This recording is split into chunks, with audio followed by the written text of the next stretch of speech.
سلامونه ملګرو. جنید خان احمد د ویرات کوهلی د خلینا یو ډیر غټ سټیټمنټ راوته دی د پاکستان چیمپیون ټرافي حواله سره. د انډیا چې کوم ټیم کلاډیان دي ای پاکستان ته راتلل غواړي کنه، پاکستان سره غي گیم کول غواړي کنه.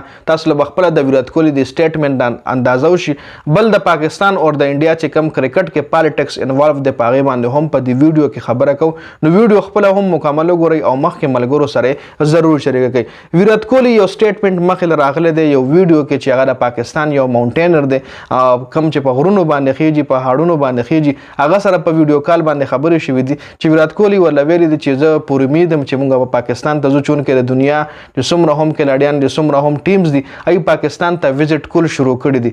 نو زه هم هوپفولي یم چې پاکستان ته به وزټ کوم. مطلب د دې خبرې سټیټمنټ دا شو په صاف الفاظو کې درلو یم چې کلاډیان د انډیا کرکټ ټیم دی که د پاکستان کرکټ ټیم دی، دوی غواړي چې موږ خپلو کې یو بل سره میچ وکړو، زموږ بایلیټرل سیریز هم راشي، موږ یو بل سره ولوبېږو، موږ یو بل سره گیم وکړو.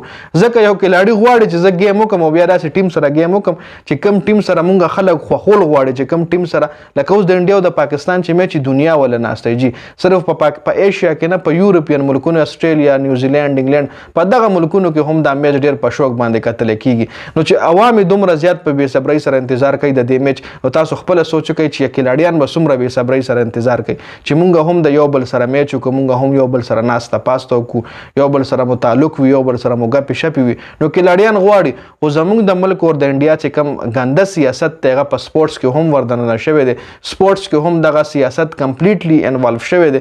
او سیاسي خلک چې کوم دی، اوس د انډیا خلک چې کوم دی، اوس هلته الیکشن دی.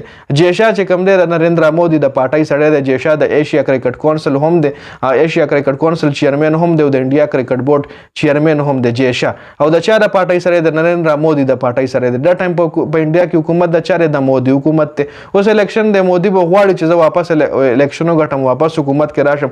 نو به خامخا همدا سټیټمنټ انډیا کې جاری کوي چې موږ پاکستان سره دښمني کوو، انټي اسلام، انټي پاکستان نارې به وي، ځکه چې به د عوامو همدردي اخلي، به د عوامو نه اوټ اخلي. ای به چې موږ ایشیا کپ ته ټیم نو لیږلی، اوس په چیمپیون ټرافي ته نه لیږو، فلانې به وکړو ټیم نه، چونکې راځي به آی سی سی نه دی مخ نشي اړولی، خامخا به د انډیا ټیم پاکستان ته راځي. خو یو ناره جوړوي اوټ حاصلولو دپاره، ځکه انډیا کې چې کوم خلک ته پاکستان نفرت کوي په څه وجه، د میډیا په وجه باندې. دغه چې کومه میډیا ده د پاکستان خلاف شي کم زهر خپل عوامو له ورکوي، خپل د انډیا عوامو له ورکوي چې پاکستان داسې ده، پاکستان داسې ده، چونکې اسم نشته، ټول ولا دروغ وي. او اوس د انډیا چې کوم عوام دي هغه هم هوښیار شوي له پته چې زموږ میډیا دروغجنه ده جي. نو خبرې مقصد مې دا دی چې سیریز غواړي کلاډیان، ویرات کوهلی هم غواړي چې زموږ دا میچ وشي، زموږ سیریزونه وشي، موږ یو بل سره میلو شو، موږ پاکستان ته وزټ وکړو، پاکستان زموږ ملک ته وزټ وکړي. خو سیاسي حالات دغه رنګ جوړ دي چې کرکټ کې سپورټس کې هم سیاست انوالو شوی دی جی. نو دا یو اهم سټیټمنټ مخې ته راغلی او تاسو سره مې شریک کول غوښتل.